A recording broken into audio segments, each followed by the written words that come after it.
అనుకోకుండా మరి వారు మరణించడం నిజంగా అధ్యక్ష మరి దేవుడు జననం మరణం అనేది మన సర్వసాధారణమైనప్పటికీ పేదలు ప్రేమించేటువంటి ప్రజలు ప్రేమించేటువంటి ఒక గొప్ప నాయకుడిని కోల్పోవడం అనేది చాలా బాధాకరమైనటువంటి అంశం అధ్యక్ష. బట్ మన నిండు శాసనసభలోనే 2014 నుంచి కంటిన్యూగా అధ్యక్ష అంటే ఒక వ్యక్తి 3 సార్లు గెలవాలంటే చిన్న విషయం కాదు అధ్యక్ష. ఇప్పుడు కరెంట్ రాజకీయాలు అన్ని టెంపరరీ రాజకీయాలు అయిపోయినాయి. బట్ రియాలిటీ అనేది వేరే ఉంటుంది అధ్యక్ష.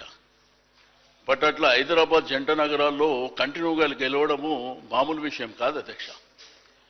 బట్ ఆ నియోజకవర్గ ప్రజలకు ఒక గోపెన్నగా నిరంతరం పెద్దలు శ్రీధర్ బాబు గారు ఇంతకుముందే చెప్పారు, వాళ్ళ తమ్ముడు చనిపోయినప్పుడు కూడా ఆ ఫ్యామిలీ రాజ్ కుమార్ చనిపోయినప్పుడు ఆ ఫ్యామిలీ అంతా బాగా డిస్టర్బ్ అయింది అధ్యక్ష. తల్లి కానివ్వండి, వాళ్ళ అన్న కానివ్వండి, గోపి కానివ్వండి, నేను ఎప్పుడు ఆడనే ఉంటుండే అధ్యక్ష. మా పార్టీ ఆఫీస్ ఎదురుగానే ఇల్లు ఉంటుండే, ఎదురుగా హైదర్ నగర్లో.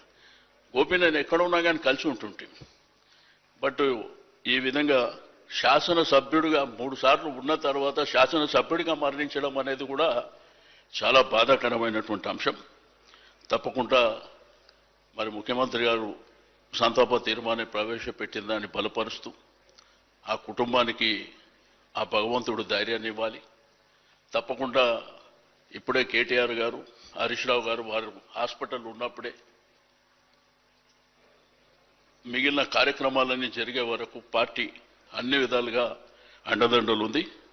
తప్పకుండా ఆ జూబ్లీహిల్స్ నియోజకవర్గ ప్రజలకు మీ గోపన్నని ఎట్లయితే మీ గోపన్న, మా గోపన్న, మనందరి గోపన్నను కోల్పోయినామో వారు చిరస్థాయిగా ఆ జూబ్లీహిల్స్ నియోజకవర్గ ప్రజలకు గుండెల్లో ఉండే విధంగా మేము కార్యక్రమాలను కూడా తీసుకుంటామని చెప్పి నేను ఈ సందర్భంగా తెలియజేస్తూ